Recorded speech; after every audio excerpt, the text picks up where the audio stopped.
Joining us now, ladies and gentlemen, is a man who might be an alien as well.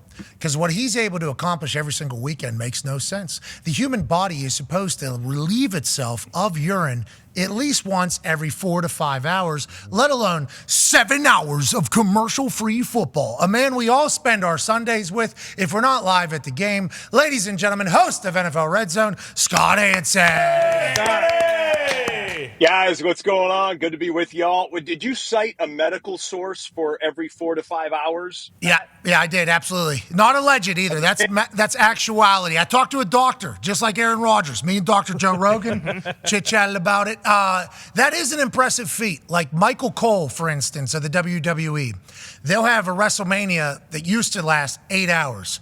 And he would prepare for it, like the way he would drink, his intake, and I assume that's something you have to legitimately do. And I hate that this is the first question, but it is, we're all wondering it every single week how you do it. This is a full preparation? You kind of got it down now? And has there been a time where Code Red has popped off and you needed a cup underneath the table? Okay, let's handle them one at a time. Yes, and by the way, I lean into this. I've studied sports broadcasting my whole life. I went to Syracuse University, graduated with honors, have tried to hone my craft. But, I'm not. Yes, I know. I realize that's academic patting myself on the back. But I am known as the man with the most bladder integrity in all of sports TV. Maybe me and Mel Kiper, who obviously refuses to go during the entire NFL draft. Easy there, Scott. I think I have you beat there. Okay, I think I could probably hold my piss much longer than you can, but I digress. Continue. Top shelf right there. Well done. A lot of those, yeah. I dehydrate myself on Sunday mornings. The chefs at the network make me the same exact breakfast every single Sunday. I eat it at the same time, try and be a complete creature of habit on Sunday game day. And the reality is I could take a bathroom break if I wanted to or needed to. But here's the deal. And Pat, you know this, all you guys know this, that we have our earpiece in our ear, our IFB as it is called. And mine is wireless. So if I had to say, hey guys, I got to step away, I got to go to the bathroom for a minute, they would turn my microphone off, and I'd walk down the hallway, go to the men's room, do my thing, but I could still hear the games in my ear. And I am convinced if I step away once and break my streak, that I will hear Jim Nantz or someone say in my ear, that is the greatest touchdown in the history of the NFL. and I'll be damned if I'm missing any NFL action on Sunday. So you have never taken the liberty to go take a piss, ever? This is I have. I have actually. Whoa! Question. Yeah. Whoa! What? Is this breaking news? Pat, I was playing hurt. It was about 8 years ago. This is season 15 for us on NFL Red Zone. Jeez. It was about 8 years ago. It was late December, and I went skiing. I'm talking to you from Southern California here, and you can drive and go skiing in Southern California and parts of it in December. So I went skiing with my buddies, took a bad fall, and injured my ribs. And I broke my routine. That was like on a Wednesday. I broke my routine on Sunday, had a little too much fluid. And when I said, guys, you're not going to believe this, to my control room, I said, I got to go to the bathroom. I heard everyone in the control room go, oh, like that. And I went, did my thing, and I made it. I tweeted it. I was like, hey, gang, to my followers, I just took my first bathroom break in 7 years or whatever it had been at that time. I got a tweet from Twitter, X. I got a tweet from Twitter saying, congratulations, your tweet was one of the most viewed tweets in the United States of America on this day, because everyone was fascinated by the fact that I actually went and took a leak. Yeah, your bladder moves the needle, pal. I mean, that is certainly something that you need to be proud of. Not everybody can say that. Go ahead, AJ. Scott, what do you do the second that you sign off and you're done with your super long day? Are you like Dwayne "The Rock" Johnson? You have a whole cheat meal situation and you drink all you want. Like, how does the night look on Sunday? 100%. Well, first of all, I pop my earpiece, and because there's been stimulation into my left ear for 7 straight hours with all the play-by-play guys, I literally have to balance myself. My equilibrium is off after 7 straight hours of being on the air. That always catches me by surprise somehow. But believe it or not, I do not run to the men's room right after the show. In fact, my bladder is so trained that I don't go to the restroom until about halftime of Sunday Night Football. and I'm on my own free time at then. I could go if I wanted to or needed to, but I just don't. But yeah, cheat meal. I allow myself to eat whatever I want, drink whatever I want, dessert, everything else.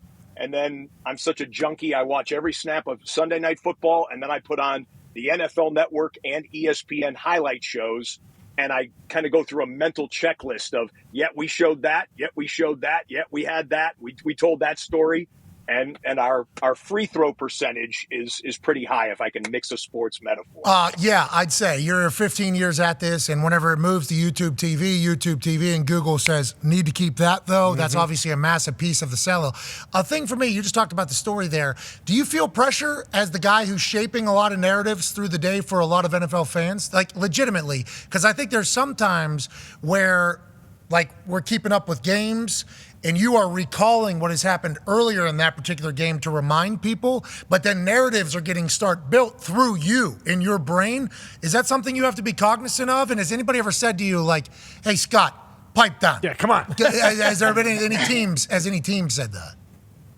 Yes, actually. I am cognizant of it because all of my colleagues at NFL Media, if they're not working on NFL Sunday and they're either hosting or producing or working on shows all throughout the rest of the week, they're all watching RedZone on Sunday. So I'm the prism through which my colleagues watch it. And then a ton of my friends in sportscasting at ESPN tell me, if I'm not working on NFL Sunday, I'm watching NFL RedZone. And these are the folks that are doing all of the different NFL talk shows throughout the week or any general sports talk show that's going to be doing it. So I'm very aware that when we show something or if I say something, outside of just disseminating facts, that it will shape a narrative.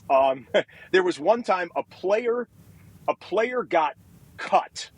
And I'm not going to name the player if you will allow me to not do that. We're going to start guessing when you tell the story. Yeah, you can guess. Player got cut on his forehead.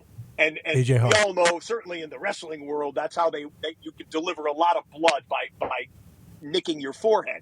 So a guy's helmet must have come down, maybe hit the bridge of his nose, and he was bleeding all through the front of his face. And I went on NFL RedZone right after showing a highlight of another game where a running back went for like 25 yards, and this team was running for like 150 yards against their opponent in the first half. And I said, well, Joe Smith's forehead is gashed the way that such and such defense. Oh, nice. Now, yeah, that was edgy. Edgy? No, I was about to say that's good. Yeah. That had to feel pretty good coming out. You think? Yeah. Really? Okay, well, the player's agent did not think it was that good. He called the executive producer at NFL Media, and I got a notice in the studio almost in real time that was like, what did you say? Did you say something? I was like, dude, the guy was bleeding. He was fine. He wasn't knocked out. It was going to be something, anyone who's played football has had something like that before.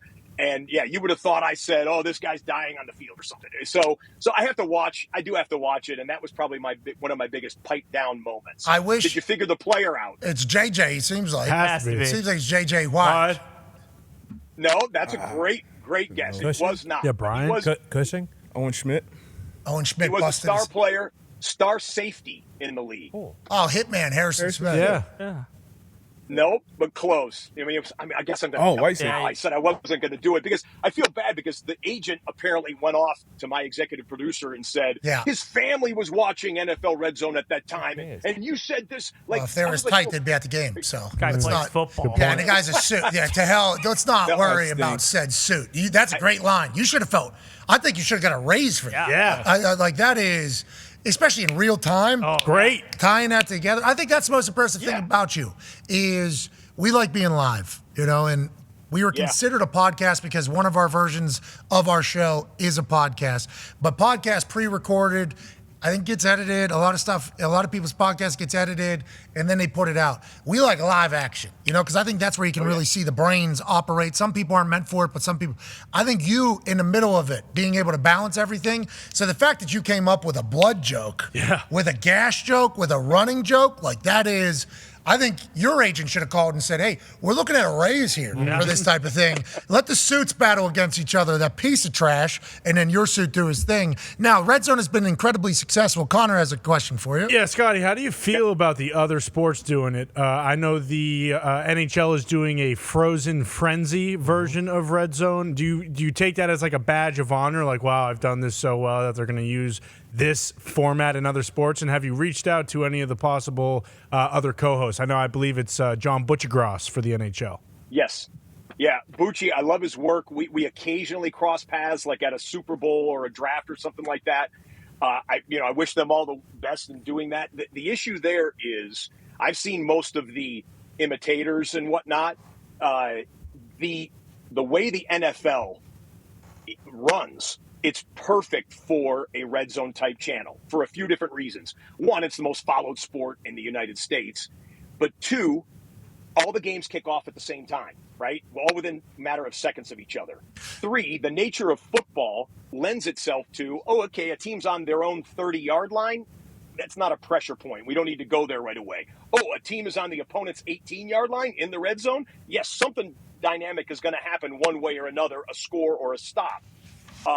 For the 40-second play clock, I can get you to a game, and I can sneak in, if assuming the quarterback is going to use the full 40 seconds before the next play, I can sneak in one or two other looks at another game or two other games before we got to go back to Miami to see Tua take the next snap. So all of those things are unique to the NFL and allow it to be really conducive for a Red Zone style show. But I'll tell you this, we have been imitated and or parodied by a number of different shows. Saturday Night Live did the Rosé Zone one time, where they had the best of all the Real Housewives show. Like, you don't want to see them talking before lunch and whatever. You want to get to right when they throw the wine in their face and pull their hair and whatnot. So they called it the Rosé Zone. And I someone texted me that when it was on Saturday Night Live, and I'm like, well, you've arrived when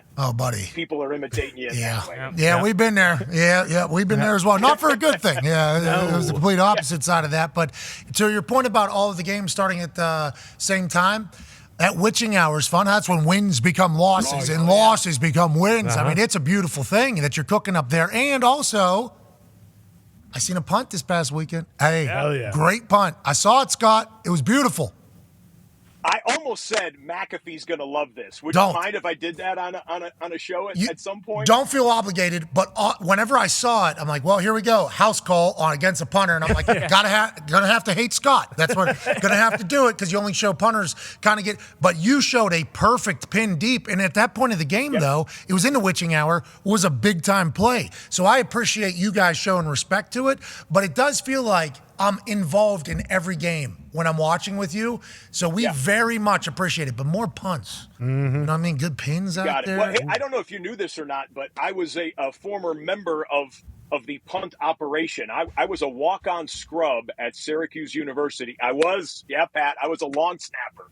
A walk-on long snapper. I see your ball tricks there. You got good ball tricks there. I see you moving that thing out there, Scotty. I have too much nervous energy when I'm on the show. I'm like, I got to do something. So what if you just pissed your pants right now? Oh, that'd be sweet. The guy makes it 7 hours every Sunday. Can't do 20 minutes on our show. Can I address one thing? Your guy, Aaron Rodgers, okay? Mm-hmm. I saw his last appearance, 2 appearances ago, when he told you how much he loves NFL Red Zone and watching and whatnot. And Aaron and I have known each other since he entered into the league. We're not bosom buddies or anything.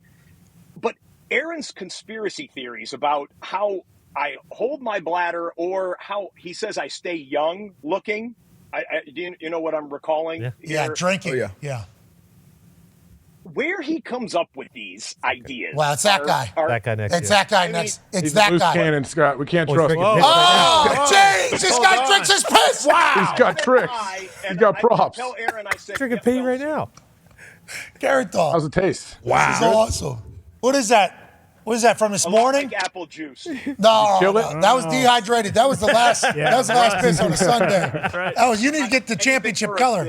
Yeah, all right. That's awesome. Anything for a bit. Scott, you're awesome, buddy. Tone has a question for you about guys, by the way, can I say one last thing? Because I feel remiss that I wouldn't say this. I appreciate you guys having me on because I know that for most of you, I'm entering into a Siciliano household as Andrew Siciliano and the DirecTV Red Zone did unbelievable work for a decade and a half and whatnot. Well, Siciliano, we don't know if he likes us either. No. Yeah, we don't know if he's a big. Oh, really? Well, that was NFL Network's fault. We thought NFL Network set him up for failure a couple times. They had him on the far side of the camera. You know what I mean? He needs to be closest to the camera every single time. We were trying to stick up for him. We don't know if he took it that way or not. No, he didn't. So we're very thankful that you're here. You need to know that. Tone has a question for you, though. Yeah, Scott, I don't think it's the case this week. I think there's 6 1 p.m. games and then 4 4 p.m. games this week. But the last 2 weeks, I think there's been 10 1 p.m. games and then 3 4 p.m. games. Do you like when it's like that, when all the games are at 1? Or have you written to the NFL and say, hey, can we get the 6 at 1 p.m. and the 4 p.m. games? Yeah, well, you guys are broadcasters, so you probably get it. But speaking to your entire audience right now, people do not understand. Even a savvy NFL fan does not understand the way that the NFL stacks their early and late window.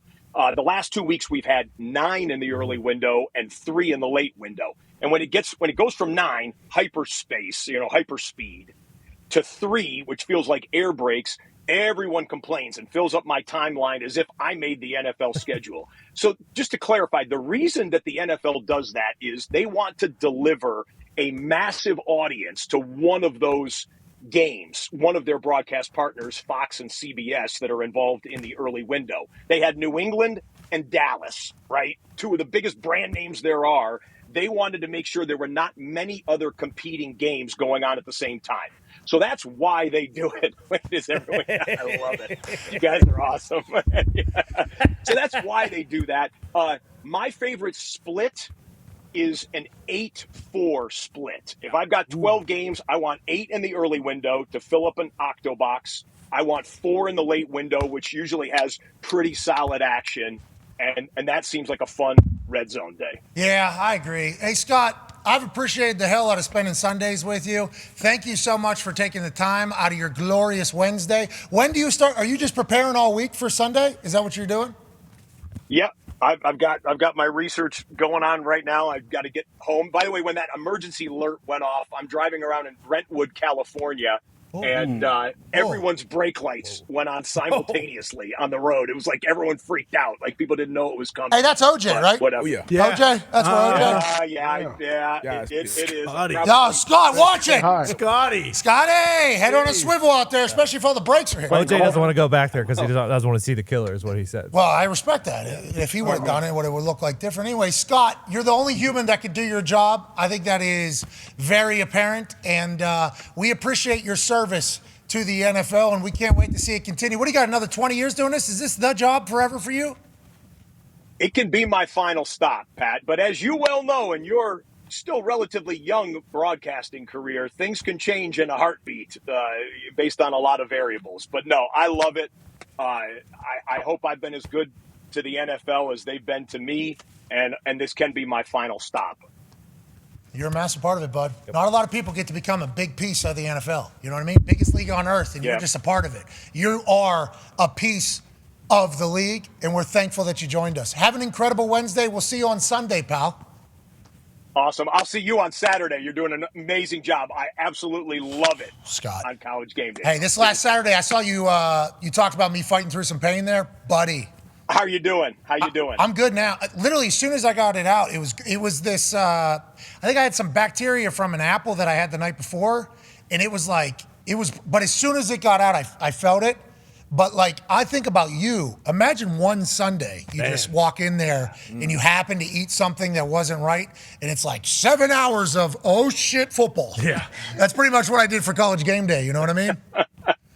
I hope if it ever happens to me, I hope I can power through the way you did, man, because it was something. Scott, you will. Ladies and gentlemen, the host of NFL Red Zone. And also, right now to subscribe to NFL Plus, visit NFL.com/plus and get access to live, local, and primetime regular season NFL games on your phone and in your tablet. NFL Red Zone also available. And every Monday, I didn't know this. I just learned this.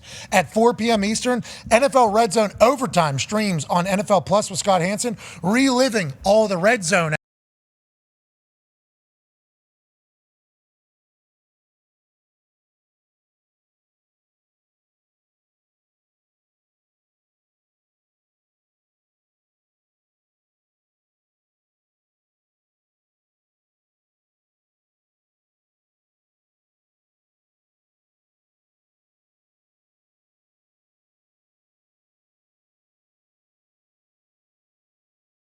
I've got my tablet down here with the games. So you look at the schedule of games and you're like, that's a dog meat game. That's nothing. And those end up turning out to be the Boffo insane, everyone's talking about it on Monday game. So when you get 6, 7, 8 of them going at the same time, something's going to deliver in the witching hour. It always does. Is that iPhone or is that an iPad or a tablet? It is an iPad tablet, yeah.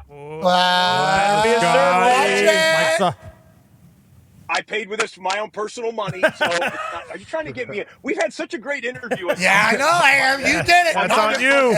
By the product placement. You're the best. Ladies and gentlemen, Scott Hanson. Thank you, buddy. Scott.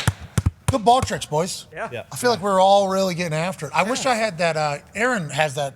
Oh yeah, the front to back. Yeah, I I do the side one, but not the front. Yeah, the front one is because it's like a balance. Yeah. Yeah, it's just like the top of the hand. Oh, there it is. Boop.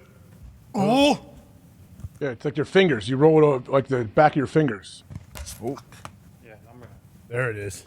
Does Scott Hanson have a ball there at Red Zone? Looks like he was pretty comfortable with that. Yeah, he was. Got something there to mess with, right?